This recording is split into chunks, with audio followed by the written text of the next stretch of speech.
The news came quietly, like a curtain falling mid-scene. On the morning of October 11th, 2025, Los Angeles woke beneath a pale gold light, and somewhere within its endless calm, the heartbeat of Hollywood seemed to stop. Diane Keaton was gone. 79 years old, a legend, an architect of laughter and loneliness, she departed in the stillness she had always cherished. Behind the hum of a city built on noise was a silence so complete it felt sacred. The world froze not because a star had died, but because an era had exhaled its final breath. How could the woman who turned awkwardness into art, who hid her tenderness behind wide-brimmed hats and witty dialogue, simply vanish into morning light? She had fortune, fame, and a name engraved in cinema's marble halls. Yet, in her final hours, there were no crowds, no cameras, only the whisper of wind against her garden walls. It was the cruelest of paradoxes. A life adored by millions ended in quiet solitude. Behind the glamour was fragility, behind the laughter was ache, and behind that timeless smile was a woman still searching for something the world could never give peace. When the news reached Al Pacino, her once-in-a-lifetime partner on and off screen, he reportedly wept, whispering words that broke the hearts of those who heard them. "I'll regret for the rest of my life not marrying Diane." His grief became the echo of every love left unfinished. If you've ever lost someone whose voice still lives in your memory, you know that silence can roar. Hit like as a tribute to the light Diane left behind, a light that still flickers, somewhere between film and forever. Long before the world knew her as the woman in the hat, there was a small girl in Santa Ana, California, growing up among the scent of hot cement and dust that clung to her shoes. Diane Hall, before she became Keaton, was born into a house that seemed to shrink with each sunset, walls closing in like the palms of fate. Her father, a civil engineer with quiet eyes, brought home the smell of sweat and metal. Her mother, a homemaker with dreams folded between grocery lists, kept journals filled with poems she never read aloud. From those pages, Diane learned that words could keep you alive. The house was poor in money, but rich in noise pots clanging, radios humming, siblings arguing over the last slice of toast. Yet inside, Diane grew a hush the others didn't see. Fear, hunger, silence became her teachers. She would sit near the old Philco radio, its static crackling like rainfall, and listen to Judy Garland sing. The voice poured through the tin speaker like thunder dressed in silk, and Diane felt something awaken, a promise that somewhere beyond their street lined with lemon trees, the world was larger, louder, and waiting. At night, when the air smelled of laundry soap in summer, she'd tiptoe to the window. Across the street stood a small movie theater, its neon lights flickering against the cracked sidewalk. She watched strangers step into the glow, faces washed clean by the screen's white fire. That glow became her first prayer. Light and darkness, applause and solitude. She didn't yet know these would become the architecture of her life. Her mother noticed the way Diane mimicked voices, how she turned every dinner table into a stage. Instead of scolding, she encouraged it, whispering, "Tell your story before someone else tells it for you." Years later, Diane would recall, "My mother gave me permission to dream, and that's all a child really needs." Still, childhood left splinters. The absence of wealth carved into her early confidence, and she learned to build walls out of humor. When other girls dressed to impress, Diane draped herself in odd layers and floppy hats, armor against a world that prized perfection. Behind the quirk was protection. Behind the laughter, fear of being seen too clearly. High school theater became her refuge, the smell of paint, the creak of stage boards, the collective inhale before a spotlight flared. On that small stage, she discovered the rhythm of her heartbeat could sync with an audience's gasp.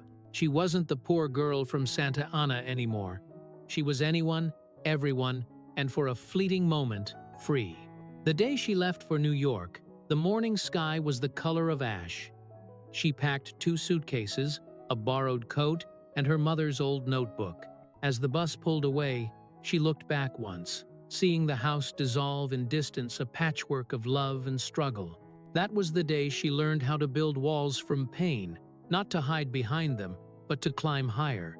She didn't know it yet, but the girl who escaped on that bus was already chasing the light that would one day bear her name. New York, in the late 1960s, smelled of ambition and exhaust. Diane stepped into it, carrying nothing but a borrowed suitcase and a heart hungry for applause. The city towered above her like a cathedral of dreams, its neon lights flickering like confessions. She took small acting jobs, answered phones, waited tables. Each rejection letter felt like a bruise that wouldn't heal. Yet she smiled through it, her first armor, in a war she didn't yet understand. The theater world was ruthless. Casting directors measured not just talent, but inches and pounds. Under the bright rehearsal lights, Diane began to hear her own body judged as if it were another audition.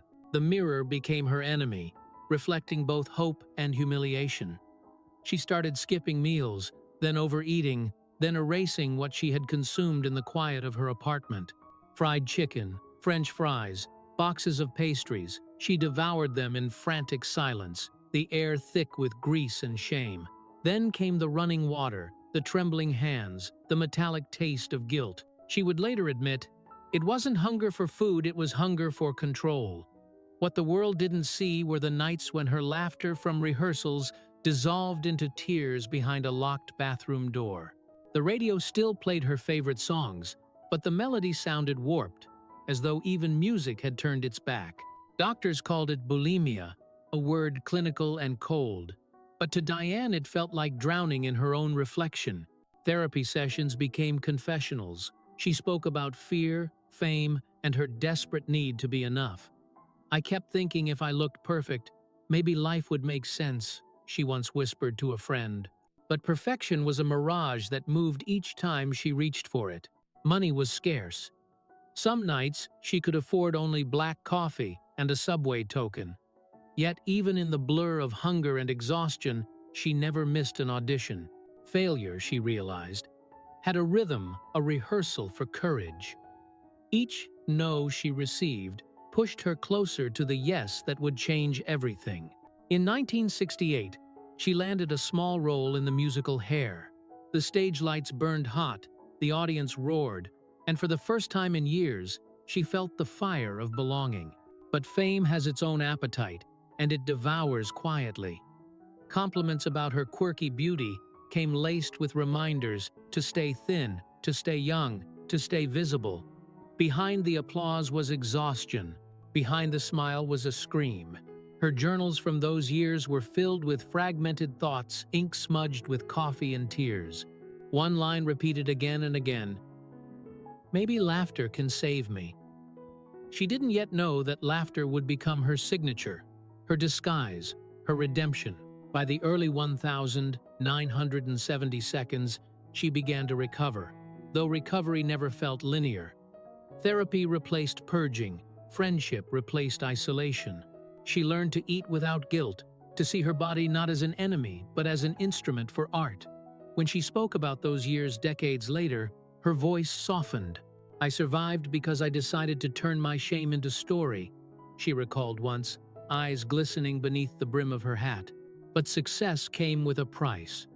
The industry that had wounded her would soon crown her. In the distance, scripts were waiting: The Godfather, Play It Again, Sam, Annie Hall, roles that would make her immortal.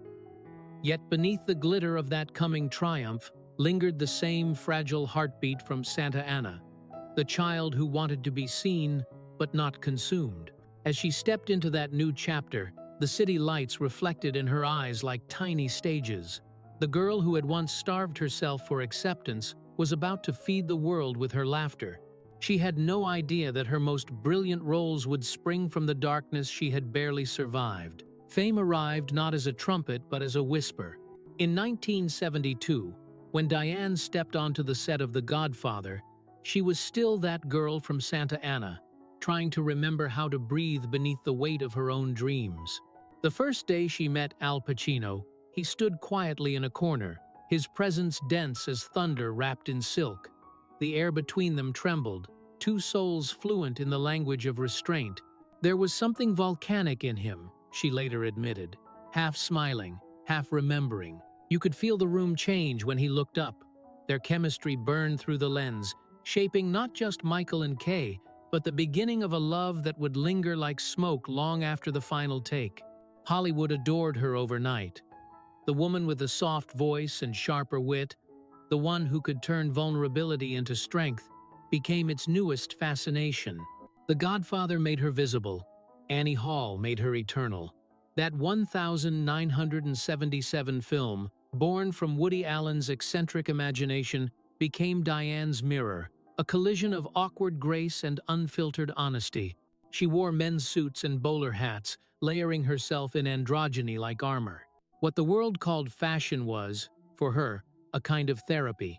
The wide-brimmed hats shielded her from the glare of fame and, later, from the burning sun that her fragile skin could no longer endure after surgeries for skin cancer. Behind the laughter was fear. Behind every applause was exhaustion. When she accepted the Oscar for Annie Hall, her smile dazzled, but her hands shook.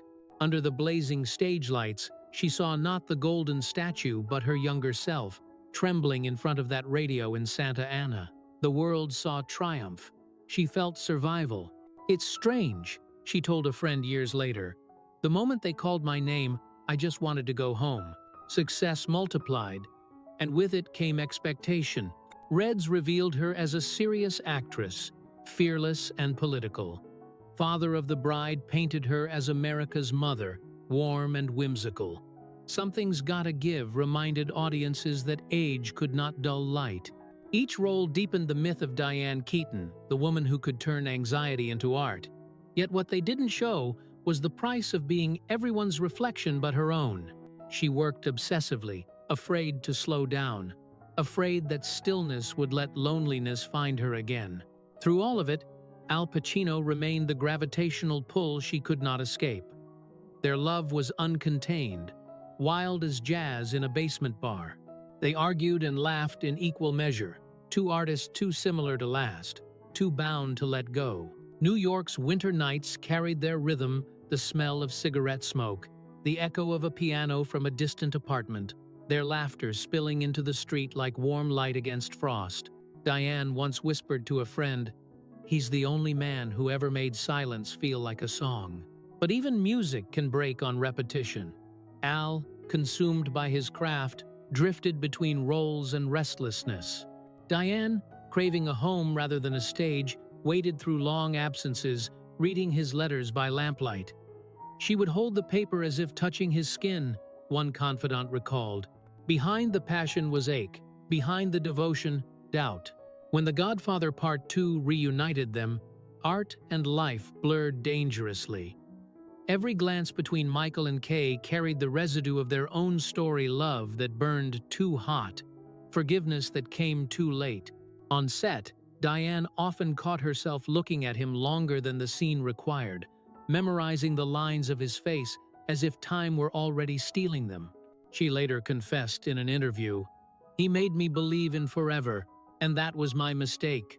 Her fame soared through the 80 seconds and 90 seconds, yet her heart remained tethered to something unfinished. Photographers captured her in immaculate white suits, dark glasses, her signature hat's fashion that became architecture, walls built from pain. She once said she wore hats because they felt like roofs, a small shelter from too much sky. The metaphor was truer than she knew. Even as awards lined her shelves, and her name became shorthand for intelligence and wit, Diane fought quiet battles, residual fear of illness, the constant vigilance against sunlight, the loneliness of returning to empty rooms after applause. The skin cancer that had marked her cheek was removed, but the scars, both visible and hidden, became part of her design. In interviews, she joked about sunscreen, yet in private, she kept curtains drawn, avoiding the afternoon glare that felt like fire on her skin. Light had made her famous. Now it frightened her. Her laughter on set was contagious, that deep, surprising sound that made even the gruffest crewman grin. But what they didn't show were the nights she came home to silence, removing her hat, tracing the faint line of an old scar, whispering a prayer to the mirror. "Let me keep my light just a little longer." Al drifted in and out of her life like a recurring melody. They met at premieres, exchanged brief glances that said too much. Each carried the ghost of what could have been. Fame gave them immortality, but not peace. And yet, in every film she made, you could feel his shadow the way her eyes lingered, the way her laughter trembled at the edges. Behind the brilliance, there was always a wound. Behind the legacy, a longing. The girl who had once left Santa Ana to chase light now lived beneath it, both blessed and burned. She had built an empire of applause, but somewhere deep inside, the same old question echoed. When the curtain falls and the lights fade, who will be left to hold her hand? The answer, though she did not know it yet, would haunt both of them for the rest of their lives. Morning held its breath. On October 11th, 2025, a gentle Los Angeles sun sifted through the leaves and laid quiet lace across the floor of a house that had learned to keep secrets. The air moved in soft, salt-tinged currents from the west. Birds stitched quick silver notes into the stillness. Somewhere, a neighbor's sprinkler hissed like a whispered rehearsal. It was the kind of morning that asked for patience, for gratitude, for one more cup of coffee before the day's demands arrived. Inside, the rooms were composed the way she liked them, light finding wood, wood holding memory, memory arranged on shelves the way a careful heart arranges its hopes. There was a journal open on the table, her reading glasses resting on a page as if they were a pause, not an ending. The house knew the choreography by heart. The faint shuffle of slippers, the clink of a porcelain cup, the turn of a page followed by that little hum she made when a sentence pleased her. The hush was beautiful. It was also the hush of a curtain about to fall. When it came, it did not announce itself like a storm. It arrived like a dimmer switch sliding toward dark. A step faltered, breath forgot its rhythm. The world tilted just enough to turn grace into gravity.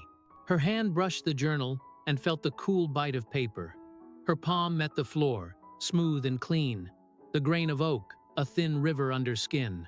The glasses tipped and spun one small choreography, then settled beside a note in blue ink that read, "Don't forget to call." She had always left herself small instructions, small rescues. In that instant, the air took on a medicinal smell from somewhere distant, like a memory of hospital corridors. Time contracted. In the far-off neighborhood, a siren awoke and began to draw near, its metal throat raising a hymn that felt like a prayer disguised as machinery. If you listened, you might hear the music beneath it, a piano practicing the same two chords over and over, as if trying to remember a song from a lifetime ago. They said later that the call was brief, person down. The words felt too blunt for a life that had taught the world about nuance. The gate opened, and Boots found the pathway she had walked 1,000 gentler times with her dog. The paramedics moved with professional tenderness, voices low, hands sure. Light pooled on the floorboards, and dust hung in it like a tiny galaxy deciding whether to collapse or expand. A pulse was searched for, found, lost. Names were said as if names could bind a soul. The stretcher's fabric was rough against her cotton sleeve. Someone reached to steady the journal so it would not slide to the ground. The siren lifted again, that metallic prayer, and the house let go. News spreads differently when it carries love. It travels first, like a rumor your heart refuses to accept, then like a headline your eyes can't deny, and finally like weather everywhere at once. A daughter's phone vibrated, a son's chest went cold. A sister watched sunlight scroll across a kitchen table and wondered how light could be so cruel. If you've ever lost someone, you know how the silence arrives with a weight all its own. It is not emptiness. It is a fullness that the room can't hold. The clock still moved, steady as a metronome, but time did not. The heart stepped out of rhythm. Memory began its swift, merciless montage. First steps on a stage. The brim of a hat dipped in greeting. a laugh that could turn grief into furniture you could sit on a while.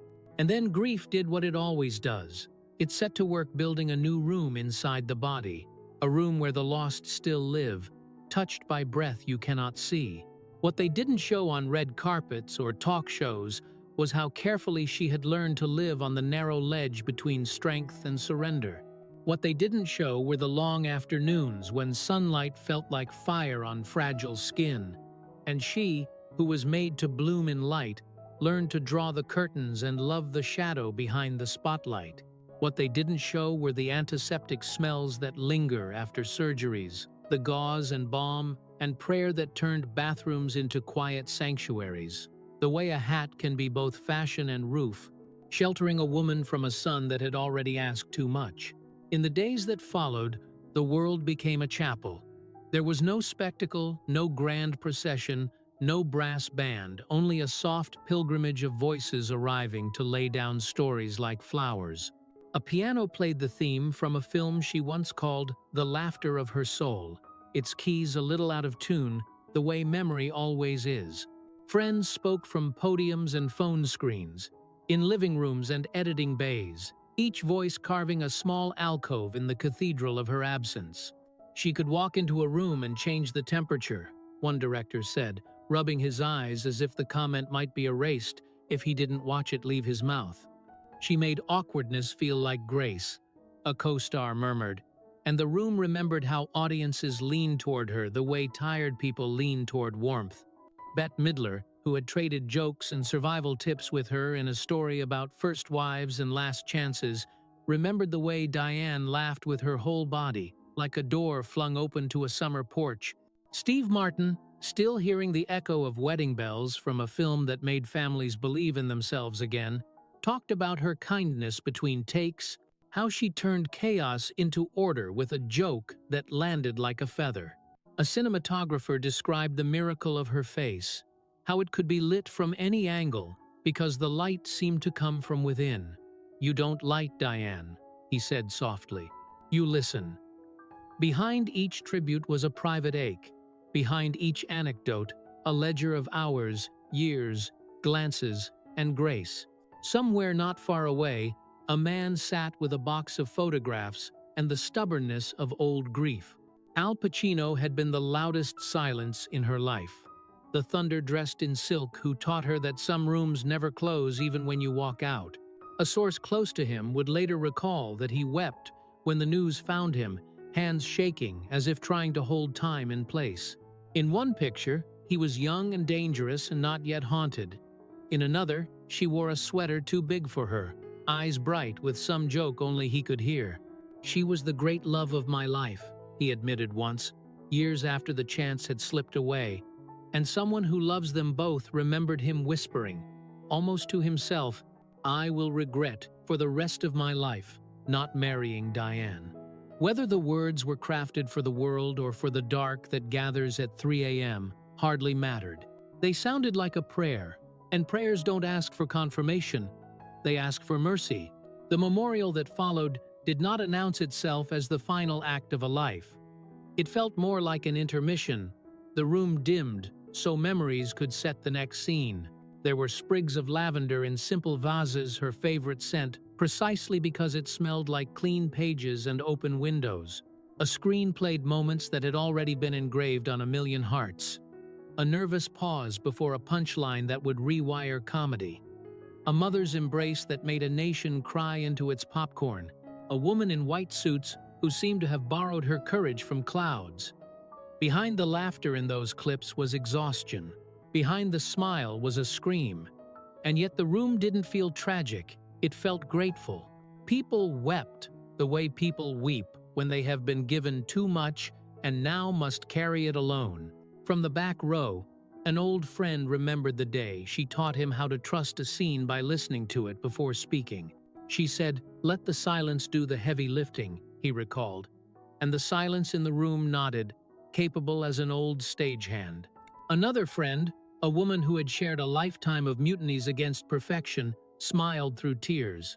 She had a way of turning mistakes into choreography, she said. Like, if she tripped, the scene suddenly needed tripping. Everyone laughed, a sound that fluttered at the ceiling like a flock of small white birds searching for a skylight. The family kept their circle warm and close. Dexter, with her mother's steadiness, spoke in a voice that did not break so much as gently bend. Duke held her hand in the quiet spaces between sentences, as though he had understood early that grief needs a pulse to cross the room. They did not offer explanations, they offered thanks. "Pneumonia," said the statement, that small word for a storm that steals breath. The old enemy had been air itself, oxygen turning treacherous, each inhale a negotiation. Breath is a humble currency. You don't notice it until the economy fails. In the end, what conquered her was not scandal or spectacle, but the simplest physics of being alive, the bellows of the body refusing their work. In the weeks before, there had been signs for those close enough to see. The walks had shortened, the appetite had blurred, the bright shirts gave way to softer fabrics that forgave. Once, she joked about being a citizen of shade, and everyone laughed because her jokes were always a form of grace. But after the laughter, the curtains stayed drawn. In the bathroom, a small basket held the relics of other battles, scar cream, wide-brimmed sunscreen, reminders that the sun, which had gilded her career, could just as easily burn. She lived with courage, built like architecture. Each day another brick, each night the mortar that hardened resolve. She had spent a lifetime building a house that could hold her music and her fear, her children's laughter and her solitude. Walls built from pain do not keep love out. They teach love to knock. There is an old superstition that when a great artist dies, a streetlight flickers somewhere for a few nights, as if deciding whether to follow. In her neighborhood, people swore the lamps along the tree-lined block seemed to hum a little louder. Maybe it was the wind. Maybe it was the choir of all those scenes refusing to go dark. What the world saw as triumph, she experienced as rehearsal for humility. What the world saw as fashion, she used as protection. What the world saw as light, she met with shadows that felt like velvet, kind to the eyes and kind to the heart.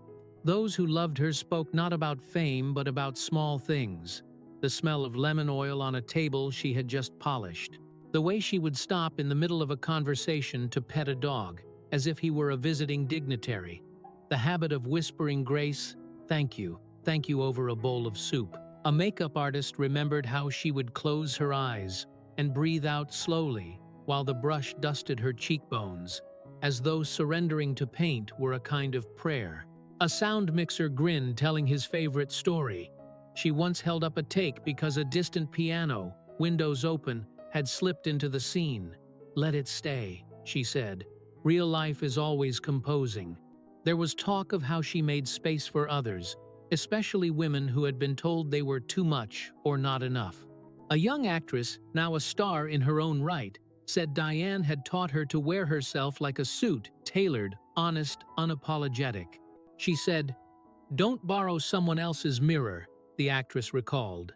In a corner, quietly, a director who had loved and sparred and laughed with her more than the world will ever know, stared at the floor and tried to fold regret into something smaller he could carry. A close friend said he kept repeating, not for microphones but for the trembling in his hands, "If only we had one more afternoon." Sometimes grief speaks in cliches because the truth is a cliche when it is exact. Behind the tributes, a taxonomy of sorrow organized itself. There was the public grief, neat and articulate. There was the private grief, messy and holy. There was the future grief, which would arrive on ordinary Tuesdays when a certain hat in a shop window, or a line in a script, or a piece of piano music would crack the day in half. And there was the ancestral grief, the one that belongs to all of us, when a keeper of our collective story takes her last bow. If you have ever sat in the dark and felt a stranger on a screen hand your heart back to you, you know the mourning that follows is not fanfare. It is family. As the room emptied, the piano kept going, two soft chords searching for a home. Someone gathered the lavender. Someone else folded a program and slipped it into a jacket pocket as if it were a relic. Outside, the sky had shifted to late afternoon, that bruised blue, that always looks like a stage light learning restraint. A breeze lifted the edge of a black ribbon tied around a bouquet and set it fluttering like a small flag. No one knows where souls go, but theater folk like to think they wait in the wings, listening for their cue. Reflection, the kind worth saving, often arrives as architecture. You look back and see how a life arranges itself into rooms. The foyer where you greet the world, the kitchen where labor becomes love, the study where courage drafts its plans, the bedroom where you practice surrender. Diane had rebuilt those rooms after every storm bulimia in the early days when hunger and shame dragged their fingernails across the mirror. Surgeries that left clean white commas on her skin, the private aches that taught her to ask music for forgiveness. She learned to bloom from ruins. She learned to turn the fire of attention into the warmth of hospitality. She learned to call loneliness by its first name, and then, politely, to seat it at the far end of the table. In the end, the thing that failed her was breath, that smallest architecture. Pneumonia is a winter in the lungs, a frost on the windows of the body, a stiffening of hinges where air should swing freely. She met it as she met everything, with order, with faith in the next moment, with an attention to detail that made life feel curated instead of chaotic. And when the hinges froze, when the windows clouded, when the metronome slowed, she did not rage. She rested. Behind the stillness was surrender. Behind the surrender was trust. She once said softly, as if testing the taste of the words that laughter had saved her life more than once. That may still be true. Somewhere, even now, a clip plays, and a stranger's shoulders unclench, and the room releases the grief it didn't know it was carrying. Somewhere, a daughter hears her mother's voice in a line of dialogue that wasn't written for her and decides to keep going. Somewhere, a man in an empty apartment turns down the overhead light and sits with a box of photographs and lets himself cry for the first time in years. Love does not end. It changes rooms. Behind this story, as behind all her stories, there is a final, generous secret. She knew the applause was for a character, but the forgiveness was for a person. She knew the spotlight could illuminate and scorch. She learned to stand slightly to the side, letting the light fall on the others, too. She knew that fans see perfection, colleagues see craft, and family sees the person who leaves notes in blue ink to her future self. Don't forget to smile. Don't forget to walk the dog. Don't forget to call. She knew, most of all, that grace is not a destination but an instrument. A piano waiting in a quiet room, willing to be played by any hand that comes in peace. When the credits roll on a life like hers, you do not leave the theater right away. You sit until the last name fades, until the piano lifts its hands, until your breathing matches the slow, tender rhythm of gratitude. Outside, the evening will smell of jasmine and asphalt. The world will resume its clatter. A siren may cry somewhere, that metallic prayer reminding you how fragile and miraculous a lungful of air can be. You will step into the dark and find it strangely lit, because some lights refuse to go out. Behind the night is a constellation. Behind the constellation is a woman in a hat, smiling the way people smile when they are finally, entirely, home. Wealth, to Diane, was never a trophy. It was a language she used to build beauty around the ache. In Los Angeles, nestled on a hill where bougainvillea spilled over white stone, stood the house she called her dream home. It was not merely real estate, it was a composition of light and memory. She had restored it herself, brick by brick, beam by beam, turning an aging structure into a living diary. Sunlight pooled across pale floors in the morning, tracing the outlines of furniture like blessings. The kitchen smelled of cedar and citrus, a place where she brewed coffee while reading scripts, annotated with looping blue ink. In one corner stood her piano, the same model that had once played softly during her Annie Hall years. She would rest her hands on its cool keys, not to perform, but to remember. She loved that house fiercely, perhaps because it mirrored her contradictions, grand but unassuming, filled with books but anchored in silence. Visitors said the rooms glowed at golden hour, as if the walls themselves exhaled light. Yet behind those walls was fragility, the quiet reminder that even beauty can tremble. Friends recalled how she would pause mid-conversation, pressing a hand to her chest, as if listening for the body's small betrayals. "This house feels alive," she told a friend once, "but so do my fears." In March 2025, she listed it for $29 million, a number the world called enormous, but to her, it was simply a letting go. Selling the home was her unspoken farewell, the closing of a chapter that had carried her through motherhood, solitude, and healing. Before that masterpiece in Los Angeles, there had been other sanctuaries. A Brentwood residence she transformed with reclaimed wood and soft Spanish arches, and a Pacific Palisades property overlooking the ocean where wind replaced dialogue and the salt smell rewrote her days. Each house was an iteration of herself, a blueprint of survival disguised as design.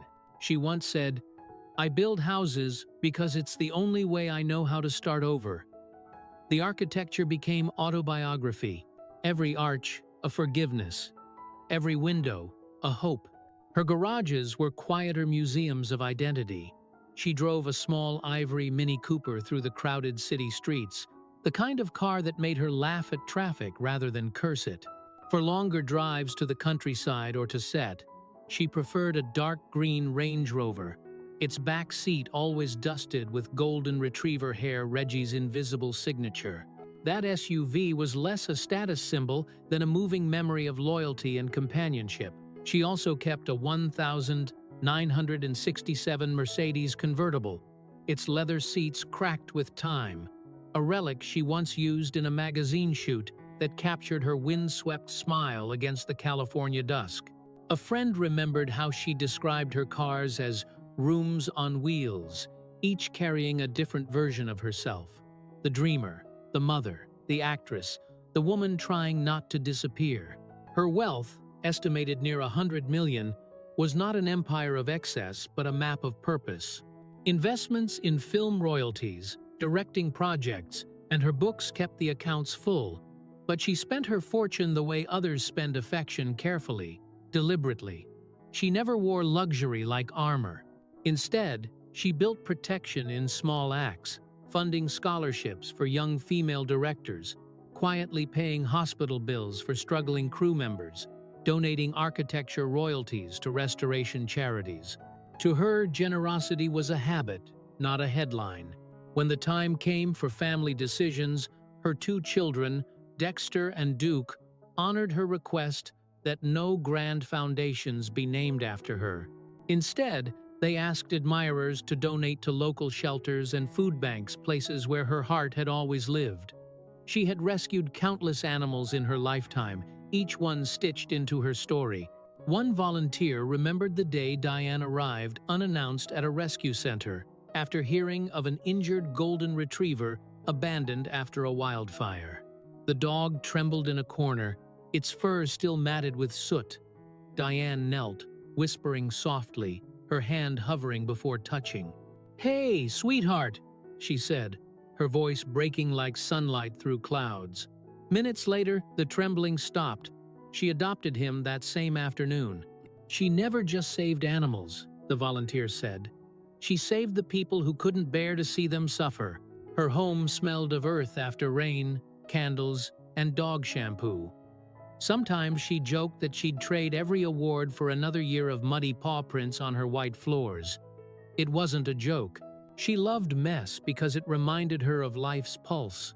The trust she built decades earlier ensured her children's futures, but more than money, she left them a blueprint for compassion. Dexter inherited her gentleness, Duke her humor. They spoke at the memorial about how she taught them to look people in the eye, to say thank you for sunlight, to feed strays without filming it. She taught them that love is a verb, not a performance. If you stood in her house now, the light would still pour through the same windows, catching dust like confetti. The piano would still hum if the breeze were right. The Range Rover might still smell faintly of dog treats and coffee. It all remains, but she does not. And that is the tragedy of abundance. It holds everything except the one thing we can't replace. Behind her empire of laughter and architecture was a woman counting heartbeats. Behind the steel gates and bank statements was breath measured in gratitude. Her walls could keep out noise, but not time. Money built her sanctuaries, restored her dreams, and healed her scars. But in the end, even the richest house could not hold her forever. The body, too, is real estate leased, fragile, fleeting. And when the last tenant leaves, there is only light moving across empty rooms, whispering her favorite line from an old film, "You can't take it with you." She had known that truth all along. She simply built beauty anyway. Because beauty, she believed, was another form of faith.